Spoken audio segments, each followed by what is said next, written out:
Bonjour à toutes et à tous et merci pour votre fidélité à la chaîne. Le printemps vient d'arriver, les plans d'eau s'agitent et beaucoup pensent à leur future navigation de l'été. Dans cette vidéo, je reprends en version longue le voyage de Sherkan, notre ancien bateau, aux îles Toscanes. C'est une destination que nous apprécions beaucoup et ces images pourraient donner quelques idées de navigation à certains d'entre vous qui ne connaissent pas cet archipel méditerranéen. Pour le reste, nous continuons la préparation de Lady L avec quelques travaux avant son carénage annuel. Je vous souhaite une bonne visualisation. C'est parti!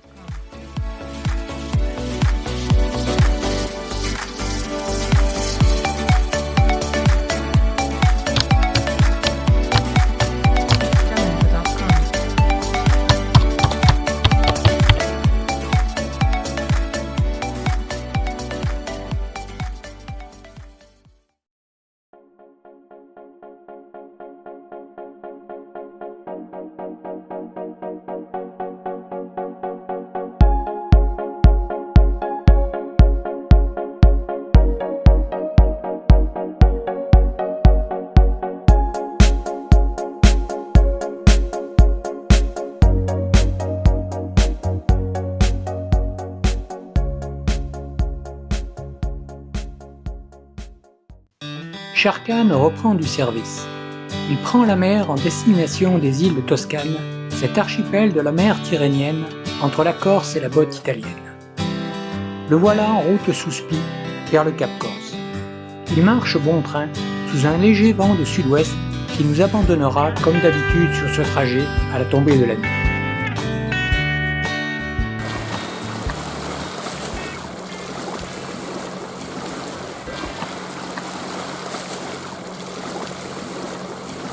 Salut toi! Hello! Joli dauphin!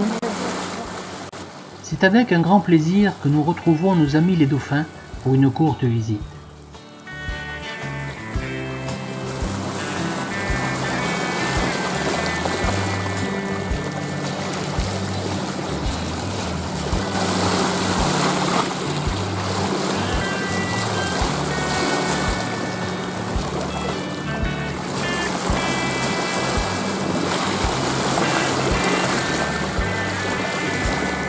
Ça fait longtemps que je n'avais pas vu.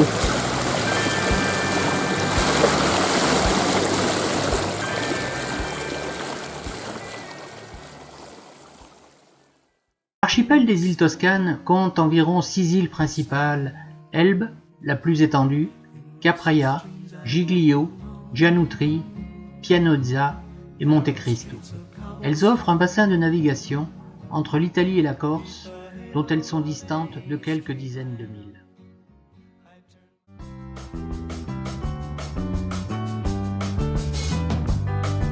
Le soleil se couche sur l'horizon. Nous nous préparons pour la nuit. Les quarts sont définis, les feux de navigation allumés. Place à la nuit.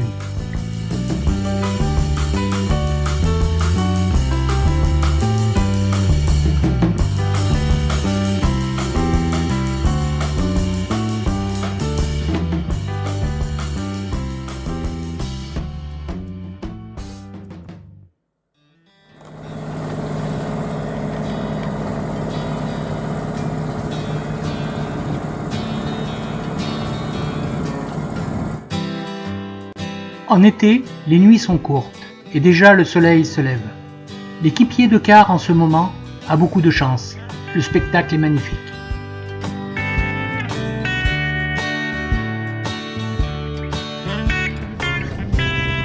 En ce début de matinée, Sherkan entre en mer Tyrrhénienne et Capraia, au loin, est en approche. On en profite pour se laver. J'ai équipé le bateau d'une pompe eau de mer haute pression pour laver le bateau en absence de port, pour rincer les poissons pris à la traîne et pour se doucher. On se rince ensuite, le soir, avec de l'eau douce pour éviter d'être poisseux. Ainsi, l'eau douce est économisée. L'île est située à environ 16 000 nautiques à l'est du Cap Corse. Elle est accore et rocheuse.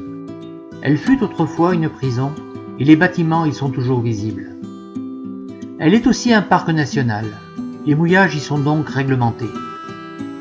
Sherkan y fera une escale d'un jour. C'est devant le petit port que les bateaux peuvent mouiller. Mais il existe une zone de bouée où l'amarrage est possible. C'est ce que nous avons choisi. La prise du coffre est un peu particulière. En fait, les bouées sont équipées de supports, sortes de porte-manteaux, où les amarres, au nombre de 3 par bateau, y sont accrochées. Elles sont toutes réunies à une chaîne mère. La première pour la proue et les 2 autres pour l'arrière bâbord et tribord. Une fois sous quai, le bateau est comme au port, face à la houle. C'est très sécurisant, mais on est proche de son voisin, avec un espace tout de même. Un peu comme dans un port. On y passera une nuit.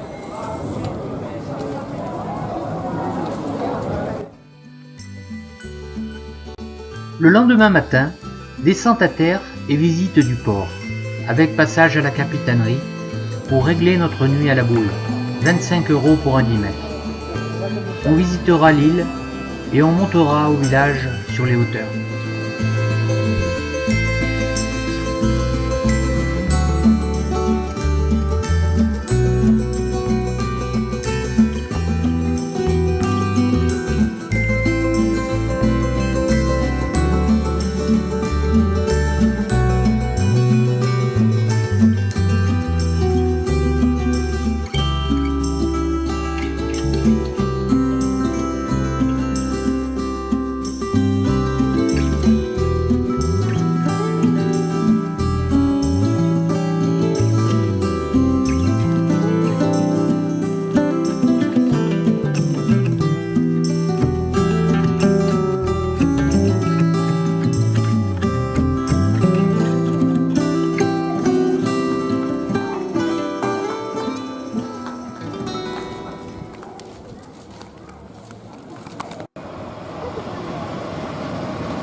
On peut voir les bateaux amarrés comme énoncé précédemment.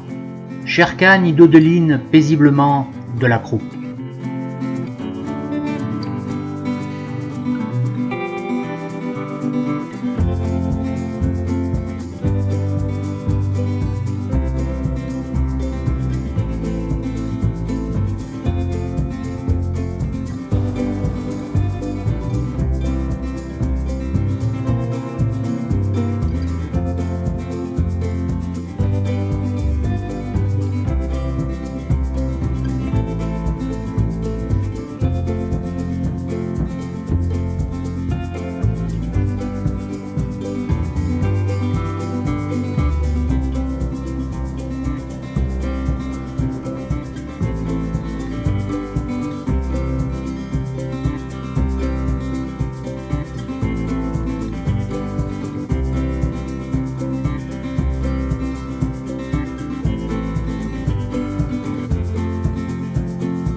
Le lendemain, on quitte Cap Raya pour l'île d'Elbe, distante de quelques dizaines de milles. La navigation sera paisible et nous prendra une bonne partie de la journée.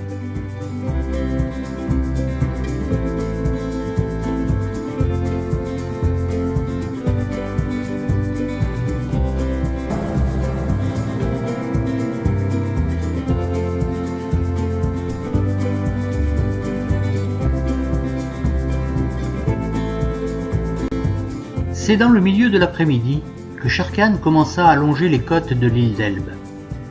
Nous étions en recherche d'un mouillage pour la nuit.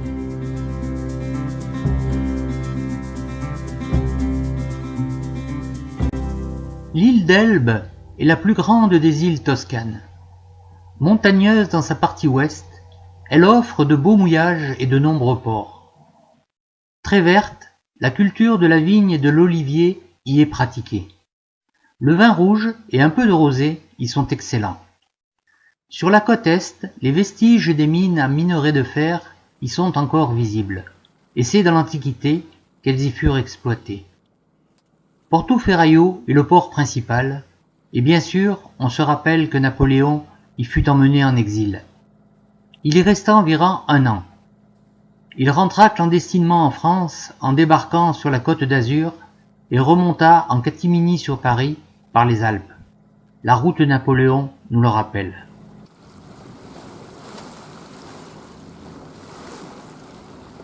Sherkan arrive dans le golfe de Biodola. On y passera la nuit en mouillage.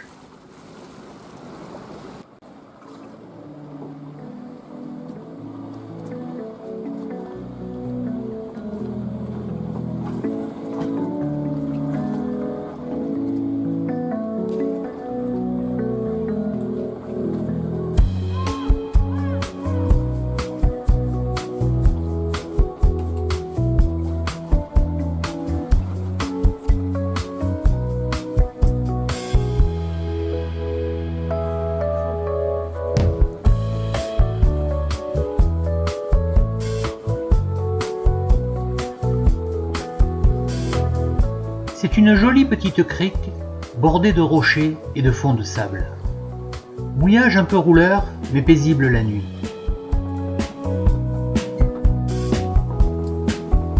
Ce soir, Dame Nature nous offre un beau coucher de soleil, avec en fond, sur la droite, l'île de Capraia d'où nous venons.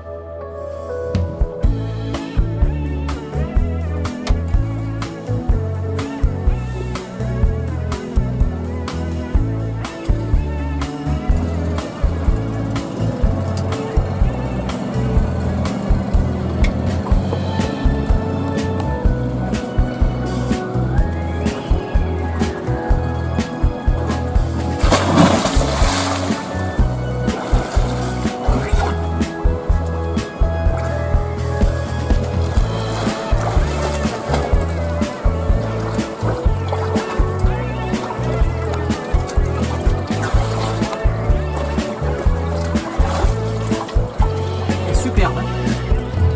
27 degrés, 28. C'est quand même bon.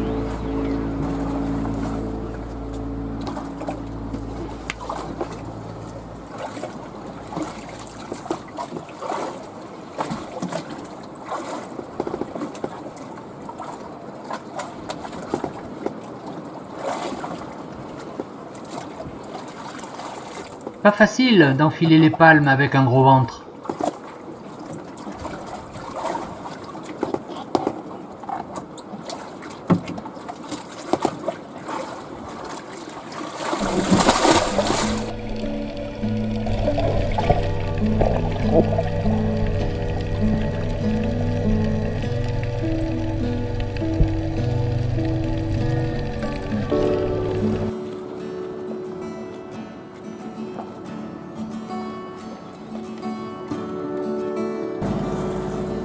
C'est parti pour notre prochaine étape. On contourne Elbe par la côte ouest et passons à son sud. Direction le charmant mouillage au sud de Marina di Campo, dans le golfe di Campo.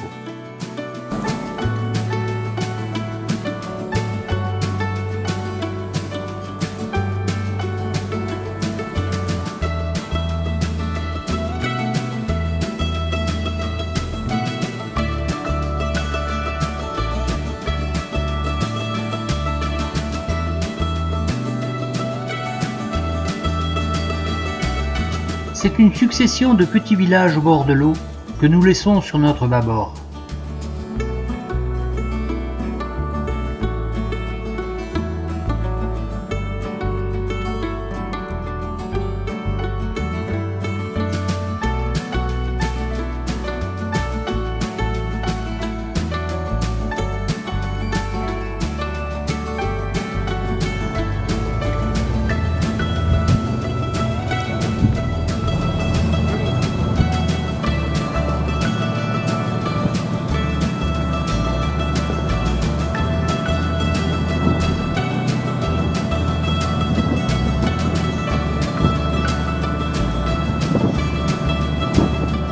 Petite incursion dans le mouillage réputé de Barbatoia, avant le village de Fetovaia. Mais beaucoup trop de monde, on continue notre chemin.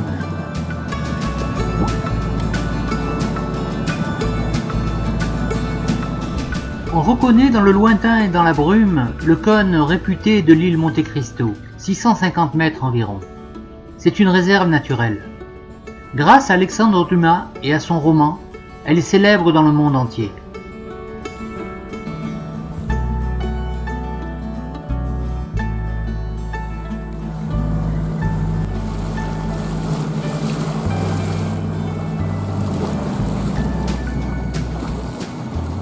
Sherkan arrive dans son mouillage pour la nuit, au sud de Marina di Campo.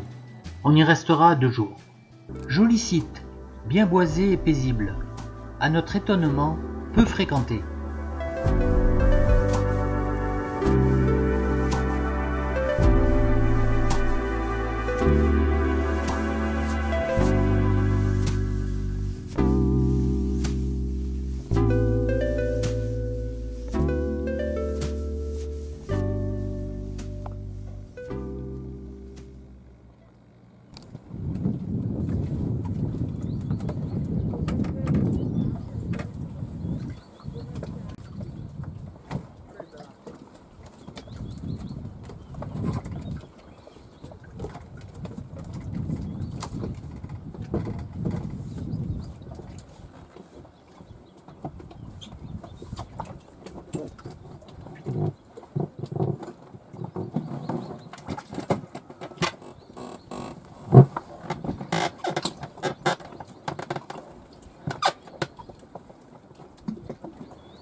On débarque pour la visite du port et de son village.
Petite collation afin d'entretenir mon ventre et ses bourrelets.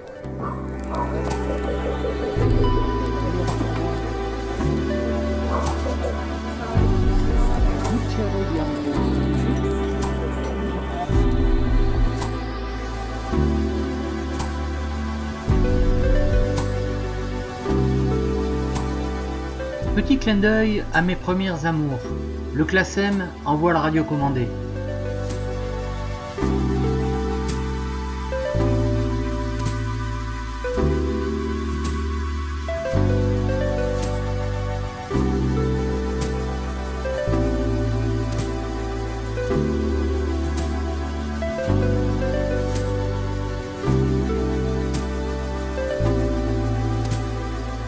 Décidément, on boit trop d'eau dans Sherkan.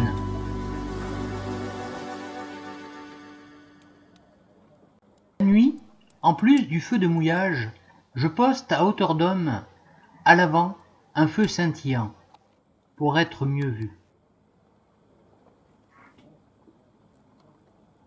C'est l'heure du départ, et Sherkan continue sa route autour de l'île d'Elbe.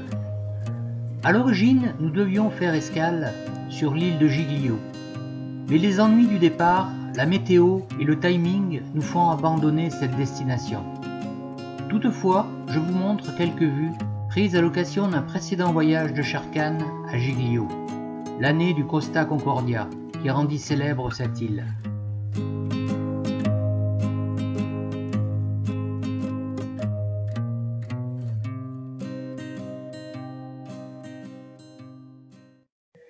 Il paraît que Giglio est couverte de lys au printemps, et Giglio signifie le lys.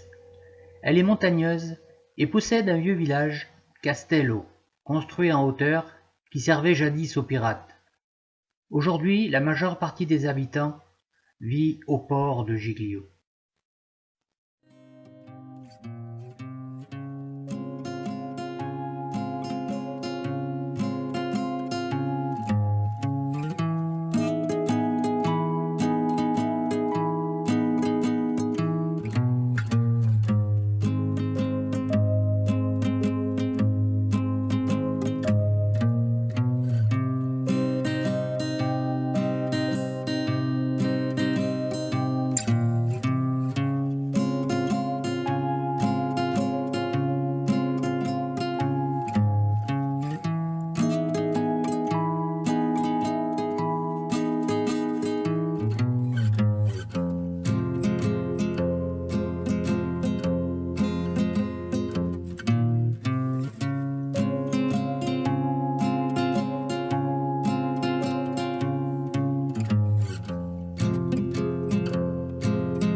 Au nord-ouest, Seno di Campese est l'un des meilleurs mouillages de l'île. J'y ai séjourné près du vieux Monte-Charge et de la roche Faraglione.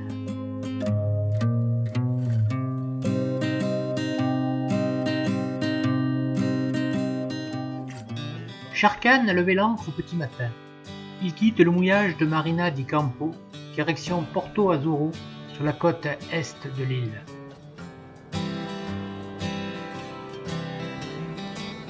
Mais avant, il longe sur la côte sud les anciennes mines de fer et leurs vestiges en bâtiments délabrés et constructions métalliques rouillées.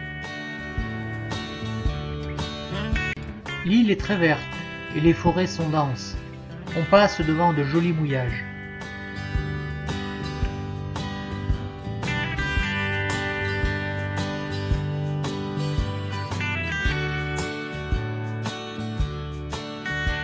En fin de matinée, Porto Azzurro se profile devant l'étrave.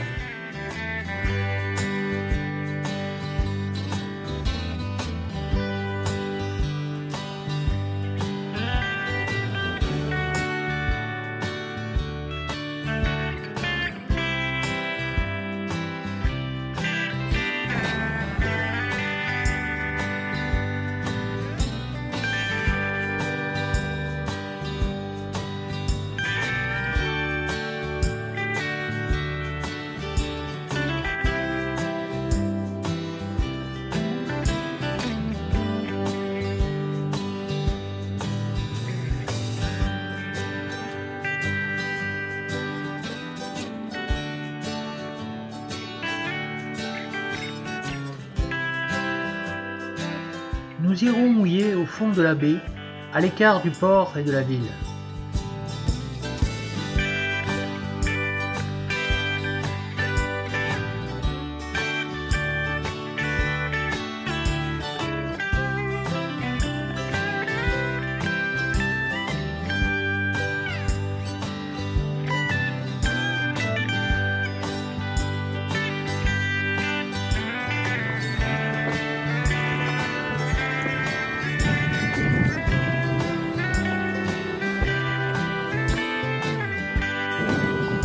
C'est avec plaisir que nous retrouvons la terre ferme et Porto Azzurro que nous avions visité quelques années avant.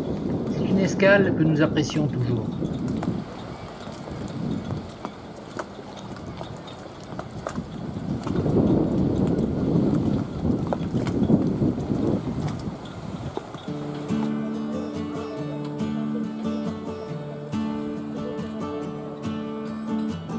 La ville et le port sont très accueillants, avec cette grande place entourée de bars et de commerces en tout genre. Cela se mélange à l'ambiance qui y règne et donne une atmosphère de vacances et de fêtes.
Aujourd'hui, le temps est maussade et un coup de vent est annoncé. C'est d'ailleurs la cause de notre changement de programme. On se croirait en automne. On en profite pour visiter et se faire plaisir dans un restaurant local.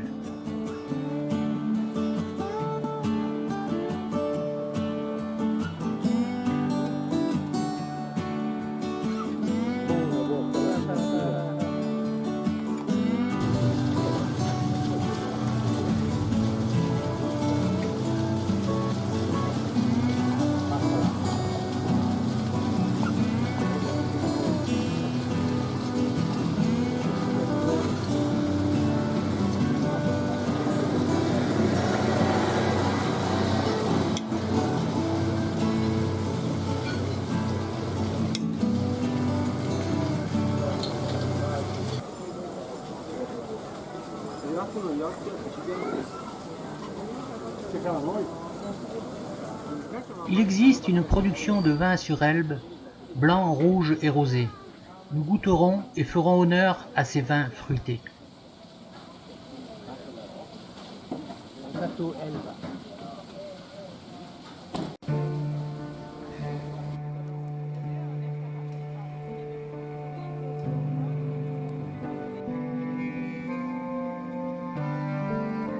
Pour la digestion, une petite marche sur le sentier côtier et une visite en annexe du fond de la baie.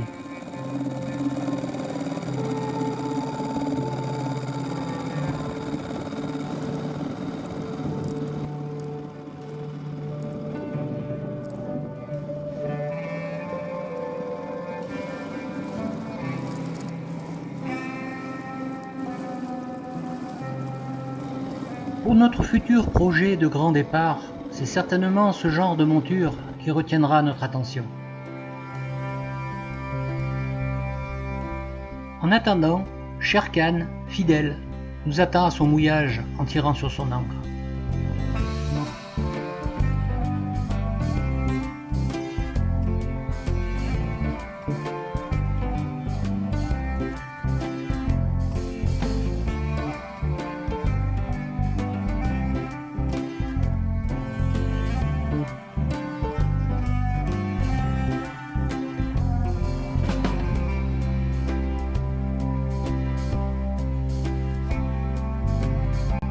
Cette année, la pêche n'a pas été fructueuse.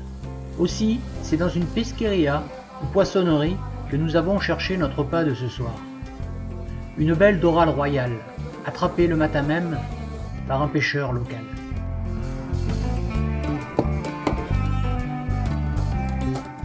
La préparation de la bête est basique.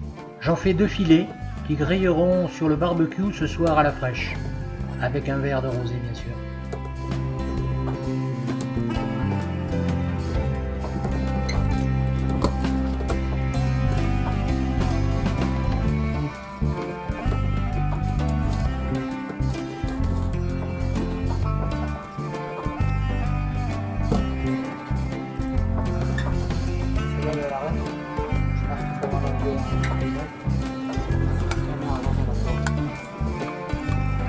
Mais côté peau, hein.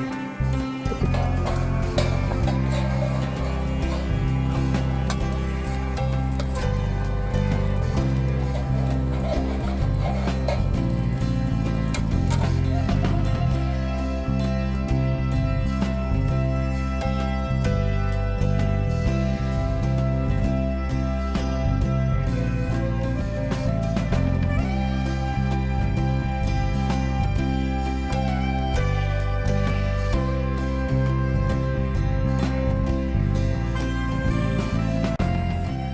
Un scooter pour une journée.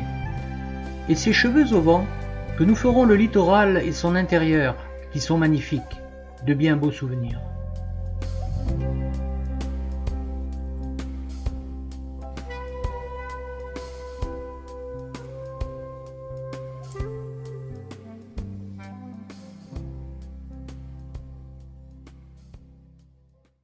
Notre escale à Porto Azuro se termine. Sherkan prend la route de Porto Ferraio, le grand port de l'île, via Cavo, un petit village au nord-est. Mais le port de Cavo était plein et ne pouvait nous accueillir. Aussi nous décidâmes de filer direct sur Porto Ferraio.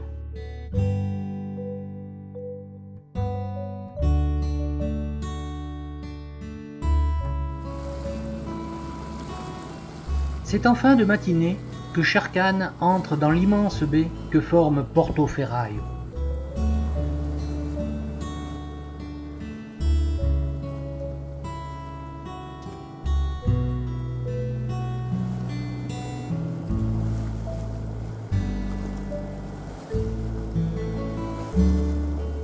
La ville est en approche, superbe, identique à mes souvenirs. C'est toujours une escale agréable pour nous. Sherkan y fera sa toilette, il en a besoin. L'avitaillement, l'eau et le gasoil en préparation du retour. Nous partirons en effet d'Elbe, direction La Londe. Les vacances se terminent.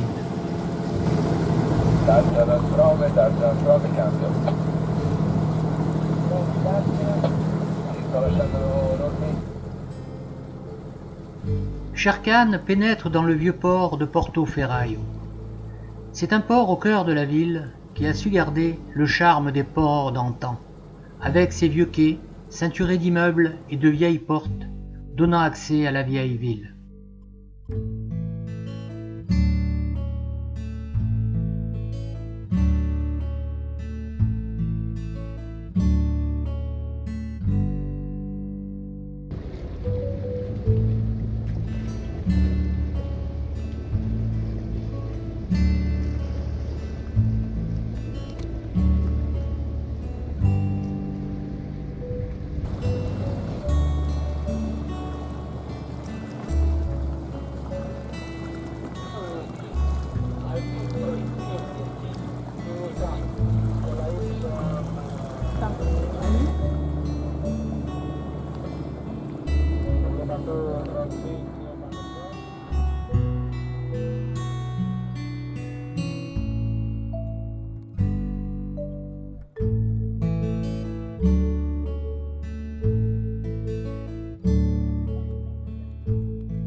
Nous y trouverons bien sûr de bons restos pour faire ripaille.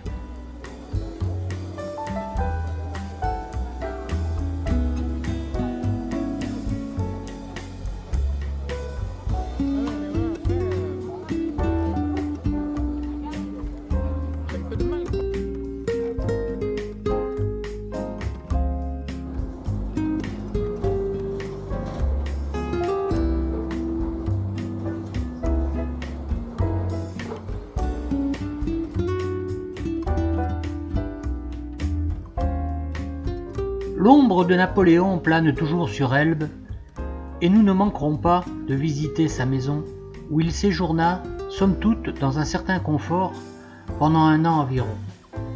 Il était en exil, et non pas en prison. Il disait « Napoléon est heureux partout ».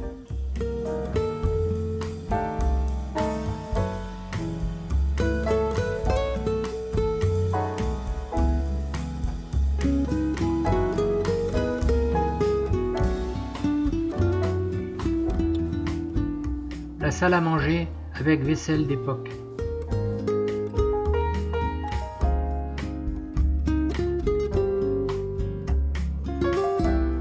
Le lit king size de Napoléon.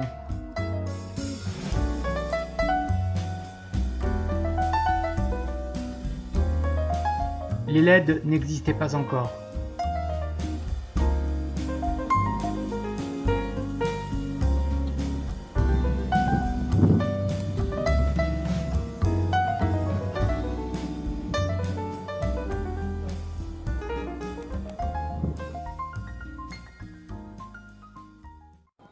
Les jardins de la maison sont superbes et la vue sur la mer magnifique.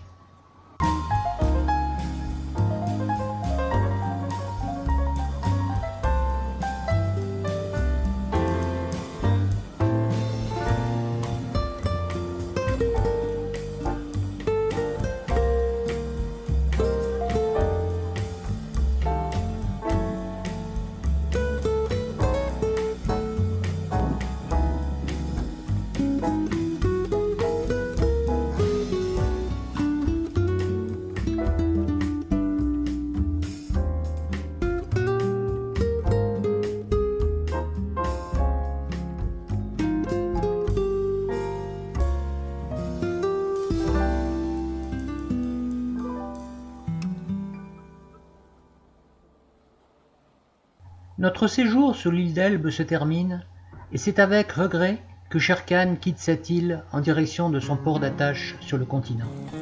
Il fait beau, et c'est au moteur, dans un premier temps, que nous nous déhalerons, puis une petite brise prendra la relève un peu plus tard.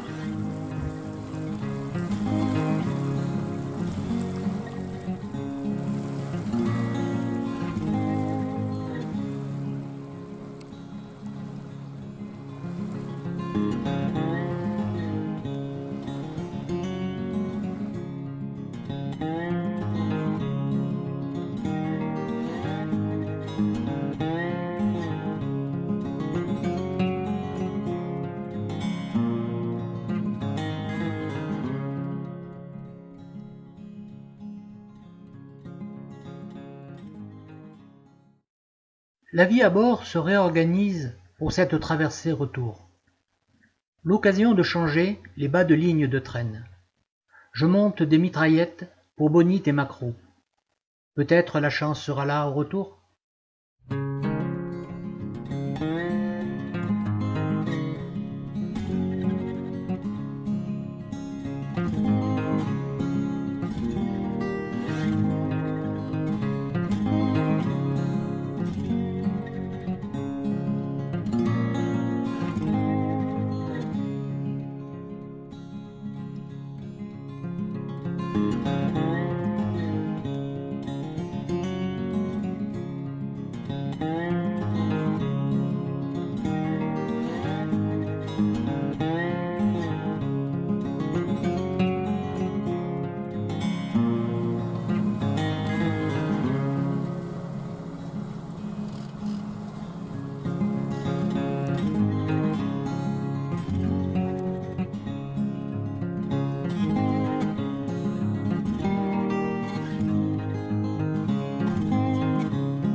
Shere-Khan file maintenant bon train sur la route du retour.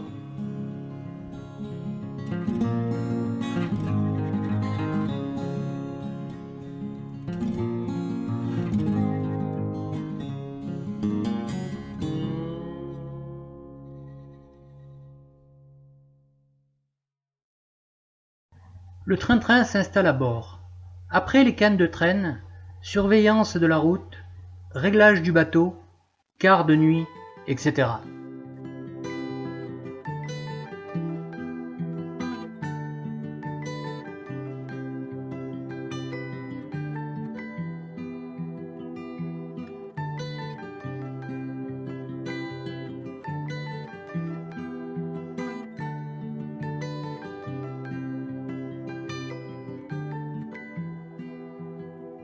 Well, you only need the light when it's burning low.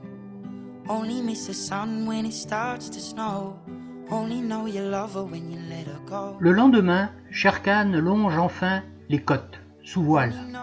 C'est la fin du voyage. Il sent l'écurie. Il allonge la foulée. When you're missing home, only know you love her when you let her go. And you let her go.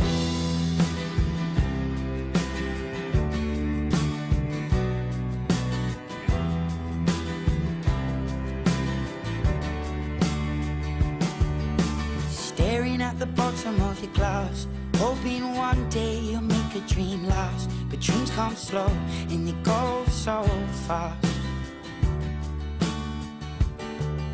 You see it when you close your eyes. Maybe one day you'll understand why everything you touch surely dies. But you only need the light when it's burning low. Only miss the sun when it starts to snow. Only know you love her when you let her go. Only know you've been high when you're feeling low. Only hate the road when you're missing home. Only know you love her when you let her go. Staring at the ceiling in the dark, same old empty feeling in your heart. 'Cause love comes slow and it goes so fast. Well, you see her when you fall asleep, but never to touch and never to keep. 'Cause you loved her too much and you dive too deep. Well, you only need the light when it's burning low. Only miss the sun when it starts to snow. Only know you love her when you let her go. Jamendo.com